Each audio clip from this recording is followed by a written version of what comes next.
ఒక చిన్ని పల్లెటూరులో వంశీ అనే అబ్బాయి ఉన్నాడు. ఆ అబ్బాయి ఏ పని దొరికినా చాలా నిజాయితీగా చేసేవాడు. ఒకరోజు దారిలో వస్తూ ఉండగా వంశీకి ఒక బంగారు ఉంగరం కనిపిస్తుంది. అది చూసిన వంశీ ఇలా అనుకుంటాడు, అయ్యో, ఎవరో ఉంగరం పోగొట్టుకున్నారు పాపం. ఈ ఉంగరం యజమాని ఎవరో కనుక్కొని వెతికి వారికిచ్చేయాలి అని అనుకుంటాడు. పాపం, ఈ ఉంగరం పోగొట్టుకున్న వాళ్ళు ఎంత బాధపడుతున్నారో అని అక్కడి నుంచి బయలుదేరుతాడు. ఒక కట్ట మీద ముసలాయన కూర్చొని బాధపడుతూ ఉంటాడు.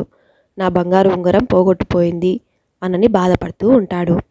అప్పుడు ఆ వ్యక్తిని వంశీ గమనించి, తాతగారు, ఈ ఉంగరం నాకు అక్కడ దొరికింది, ఇది మీదేనా అని చెప్పి ఆ పెద్ద ఆయనకి ఆ ఉంగరం ఇస్తాడు.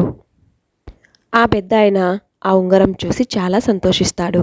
ఇది నా మనవరాల ఎంగేజ్మెంట్ కోసం కొన్నాను బాబు, అక్కడ పడిపోయింది, తెచ్చిచ్చినందుకు చాలా సంతోషం అని చెప్తాడు. ఆ పెద్ద ఆయన, నీ మంచి మనసుకు, నీ నిజాయితీకి అంతా మంచి జరుగుతుంది అని చెప్తాడు. వంశీ చాలా సంతోషిస్తాడు. ఏ విషయంలోనైనా నిజాయితీ ఇంపార్టెంట్.